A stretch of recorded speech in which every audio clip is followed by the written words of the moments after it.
सब्ज हलाली पासपोर्ट नई रैंकिंग आ चुकी है। साल 2025 की बड़ी कामयाबी हासिल हुई है। आपका जो पासपोर्ट है वो किस रैंक पे आ गया है, टॉप 10 में कौन कौन से पासपोर्ट है, इससे फायदा क्या होगा और इस लेवल पे हम पहुंचे कैसे। सेकेंडली, अब कितने ऐसे मुमालिक हैं जहां पे आप वीजा फ्री एंट्री कर सकते हैं।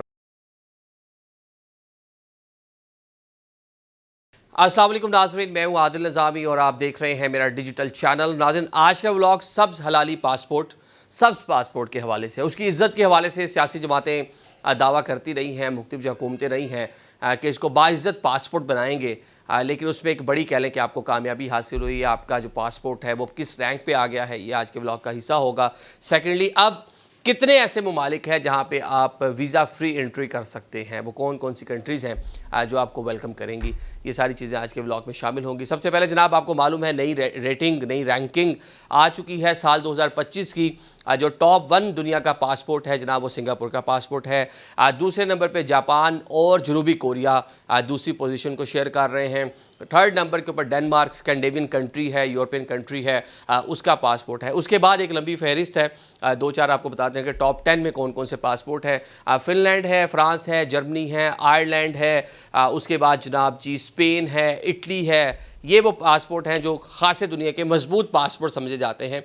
मतलब इसी बुनियाद के ऊपर आपको उतने ही मुल्क वीज़ा फ्री एंट्रीज़ और सारी की सारी चीज़ें आपको वेलकम कर रहे होते हैं, अलाउ कर रहे होते हैं। पाकिस्तानी पासपोर्ट जनाब, तवील अरसे से हम देख रहे हैं इस रीजन में हालात बड़े ख़राब थे, जंगें थीं और इस तरह टेररिज्म के साथ पाकिस्तान को रिलेट किया जा रहा था, तो हमारा जो पासपोर्ट था बहुत ही नीचे चला गया था। मतलब कि हमसे जो पीछे थे, हम जो अगर लिस्ट साल 2021 में अगर हम देख लें तो हम जनाब नीचे से चौथे नंबर पे थे। हमारे नीचे था शाम था, सीरिया, अच्छा जी, यमन था, अफ़गानिस्तान था। और ये मैं 2021 का जो अदाद-ओ-शुमार है वो आपको बता रहा हूँ। उसके बाद भी चीज़ें सारी की सारी ऐसी रही हैं। लेकिन अब जनाब आपके लिए एक गुड न्यूज़ है कि पाकिस्तानी जो पासपोर्ट है, जिसको हम सब्ज़ पासपोर्ट कहते हैं, जिसकी इज़्ज़त की, जिसकी तकरीम की तमाम पाकिस्तान, जो 25 करोड़ पाकिस्तानी, उनकी ख्वाहिश है कि हमारा पासपोर्ट मजबूत होना चाहिए। दुनिया पे कहीं जाएँ तो लोग हमें कदर की निगाह से देखें। ऐसा ना हो कि वो पासपोर्ट देखते कि जी लाइन इधर आ जा रहा है, इधर उधर चले जाएं दूसरी क्यू में, या आपको किसी रूम में लेके जाके आपसे एक्स्ट्रा किस्म के सवालात हो रहे हो, तो ये एक वतीरा रहा। या फिर हमने देखा कि किस तरह एयरपोर्ट से पाकिस्तानियों की सामो तजलील होती रही चेकिंग के नाम के ऊपर, के पेंटें तक उतरवाई जाती रहीं। तो ये सारी की सारी चीज़ें माजी में होती रही हैं। लेकिन जनाब अब जो एक नई रेटिंग जारी हुई है साल 2025 की, उसके मुताबिक पाकिस्तानी जो पासपोर्ट है वो टॉप 100 पासपोर्ट के अंदर शामिल हो गया है। मतलब किसी दौर में हम 113वें नंबर पे थे, लेकिन आज हम तरक्की करके टॉप 100 पासपोर्ट्स के अंदर शामिल हो चुके हैं। ये एक अच्छी ख़बर है, एक मुस्बत ख़बर है जो पाकिस्तानी डायस्पोरा है उसके लिए, पाकिस्तानी वो लोग जो ट्रैवल करते हैं उनके लिए एक अच्छी खबर है कि आपके कम से कम एज ए नेशन एक प्राइड की बात है, एक फ़ख्र की बात है कि हमारा जनाब पासपोर्ट इस लेवल के ऊपर आ गया। अब जनाब एक सवाल ये पैदा होता है, इससे फ़वाइद क्या होंगे, इससे फ़ायदा क्या होगा और इस लेवल पे हम पहुँचे कैसे। एक तो डिजिटलाइजेशन जिस तरह हमने की, एक तो जिस तरह हम ई गेट्स की जानिब जा रहे हैं, एक तो पाकिस्तान में सिक्योरिटी के हालात बेहतर हुए हैं। माजी की निस्बत देख लें कितनी टेररिज्म थी, ऑल्दो कुछ इलाकों में अभी भी चीज़ें ख़राब हैं, लेकिन जो माजी में सेटल्ड एरिया के अंदर भी जिस तरह कार्रवाइयाँ होती रही हैं, उन चीज़ों ने डैमेज किया था, वो चीज़ें कंट्रोल हुई, तो एक एज ए नेशन हमारा मोराल ऊपर गया, तो हम इस नंबर पे आ गए। अब दुनिया के 32 मुल्क ऐसे हैं जो आपको वीज़ा फ्री एंट्री दे रहे हैं, जहाँ पे आप सिर्फ आपका ग्रीन पासपोर्ट होना चाहिए, आप वहाँ पे जाएँ तो आप इजीली जा सकते हैं। उनमें जो बड़े ममालिक है, वैसे ज़्यादातर कैरिबियन कंट्रीज़ हैं, अफ्रीकन कंट्रीज़ हैं, छोटे छोटे मुल्क हैं, बारबाडोस इस तरह के, गैम्बिया है। लेकिन जो ऐसे मुल्क हैं जो आप भी जिनको जानते हैं, जो बड़े नाम हैं, चंद एक वो आपके सामने रख देते हैं। सबसे पहले जनाब कतर, एक कह लें कि छोटा मुल्क, लेकिन एक दुनिया पे एक कह लें कि उसका अच्छा असर है दुनिया के ऊपर, अच्छा इन्फ्लुएंस है दुनिया के ऊपर, लोग वहाँ जाना चाहते हैं। वहाँ खासी मॉडर्नाइजेशन हो रही है, जॉब अपॉर्चुनिटीज़ बहुत ज़्यादा है। फीफा वर्ल्ड कप उन्होंने हाल ही में उसको होस्ट किया। ऑन द अदर साइड दुनिया में जितने भी कॉन्फ्लिक्ट्स हैं उसको रिजॉल्व करवाने के अंदर भी बड़ा उनका किरदार रहा है। एक अमीर मुल्क है, अपनी पॉपुलेशन कम है, 3-4 लाख ही है, लेकिन बाहर से आए हुए लोग बड़ी तादाद में वहाँ पे रह रहे हैं। तो कतर के लिए जनाब आपके पास अगर ग्रीन पासपोर्ट आपके पास है, आप वहाँ जाएंगे, 30 दिन तक आप वहाँ पे रह सकते हैं। कुछ शराइत हैं उनकी, पोलियो सर्टिफिकेट्स वगैरह हैं, कुछ आपके पास होटल्स की बुकिंग और साथ में कुछ डेबिट या क्रेडिट कार्ड वगैरह होने चाहिए, ये कुछ रिक्वायरमेंट है। इसके अलावा जब नेपाल, सेनेगाल है, सोमालिया है, श्रीलंका है और साथ मालदीव्स है, ये बड़े मुल्क हैं जनाब जो मुझे उस 32 की लिस्ट में नज़र आए हैं, जहां आप फ्री ट्रैवल कर सकते हैं, वीज़ा फ्री ट्रैवल कर सकते हैं, आपको वीज़ा की ज़रूरत नहीं लेनी पड़ेगी एडवांस के अंदर। बाकी वो छोटे छोटे ही कंट्रीज़ हैं।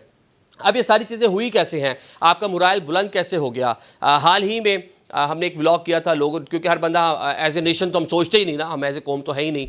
हर बंदा अपने लिए सोचता है कि यार मेरे पासपोर्ट में मैं सिर्फ फ्री सफ़र कर लूँ। यूएई ने आपके जनाब डिप्लोमेट्स को और आपके जो ऑफिशियल्स हैं उनको वीज़ा फ्री एंट्री का ऐलान किया था। एज ए नेशन सोचे तो ये प्राइड की बात है आपके लिए कि एक बड़ा ऐसा मुल्क जो जिसकी सिक्योरिटी और इस तरह की मामला बड़े अहम है, एक बड़ा इन्फ्लुएंशियल कंट्री है दुनिया के अंदर, वो आपके जनाब कम से कम ऑफिशियल से तो शुरू हुआ। एटलीस्ट आपके लोगों के बिल्कुल वीज़ाज बंद किए हुए थे किसी दौर में, किसी टाइम में आपके ऑफिशियल्स को वीज़ा फ्री एंट्री कर दी। एक अच्छी एज ए नेशन आपके लिए प्राइड की बात थी। ये हमने मार के हक इंडिया और पाकिस्तान की जो सारी चीज़ें हुई हैं हाल ही में, तो दुनिया को हमने दिखा दिया कि हम कितनी बड़ी पावर हैं। हम मुश्किल हालात के बावजूद, मुश्किल इकॉनमी के बावजूद, हम जब पैसे नहीं थे हमारे पास, IMF के डिफरेंट प्रोग्राम्स के अंदर हम जा रहे थे, यहाँ पे अमन व अमान की सूरत हाल अच्छी नहीं थी, टूरिस्ट पाकिस्तान नहीं आ रहे थे, फ्लाइट ऑफ कैपिटल था, ब्रेन ड्रेनेज था, लोग यहाँ से मुल्क से भाग रहे थे, सारी चीज़ें ये हिस्सा बनती नहीं है किसी दौर में मीडिया की शहसुर्खियों का। लेकिन जो हमने इंडिया को जिस तरह से जवाब दिया है, उसके बाद से दुनिया का एतबार पाकिस्तान पर खासा आ गया।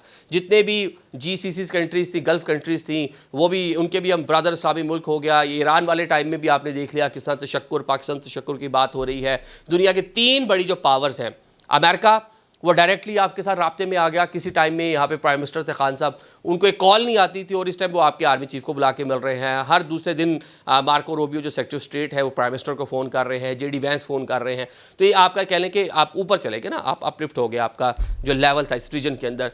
चाइना के साथ आपके जो मरासिम हैं वो आपके सामने हैं, कितने एक कह लें कि स्ट्रॉन्ग रिलेशनशिप है। थर्डली जनाब रशिया के साथ आपके कितने अच्छे मरासिम होने जा रहे हैं, और कितना आपके दरमियान अभी देखें कार्गो ट्रेन, फ्रेट ट्रेन, इस तरह के मामलात, आप उनसे पेट्रोलियम मसनूआत ले रहे हैं, ट्रेड बढ़ रही है, पीपल टू पीपल रवाबित जो हैं वो बढ़ रहे हैं। तो ये अच्छी चीज़ें हैं, अच्छे साइन हैं, अच्छी चीज़ें हैं जो सिंबॉलिक हैं, लेकिन आहिस्ता आहिस्ता दुनिया को रियलाइज़ हो रहा है कि पाकिस्तान एक बड़ा मुल्क है, एक बड़ी पावर है, इसको ऐसे निगेट, ऐसे छोड़ा नहीं जा सकता था। तो ये वो अवामिल हैं कि आपका पासपोर्ट टॉप 100 में आ गया है। तो एक अच्छी मुबारकबाद है आपके लिए। अब ये क्योंकि 32 जो मुल्क हैं, अभी रिसेंटली रेटिंग आई है, तो मैं इसमें भी पुरुमीद हूँ कि वेरी सुन ये 32 के बजाय 64 हो जाएंगे। दुनिया की मज़ीद कंट्रीज़ भी आपको वेलकम करेंगी, वीज़ा फ्री एंट्रीज होंगी आपके लिए, और आप किसी जगह एयरपोर्ट पे जा रहे होंगे, किसी जगह आप इमिग्रेशन काउंटर पे खड़े होंगे, तो आपको एक अच्छे से ट्रीट किया जाएगा। ऐसा नहीं होगा कि उस तरफ आ जाए। Thank you so much.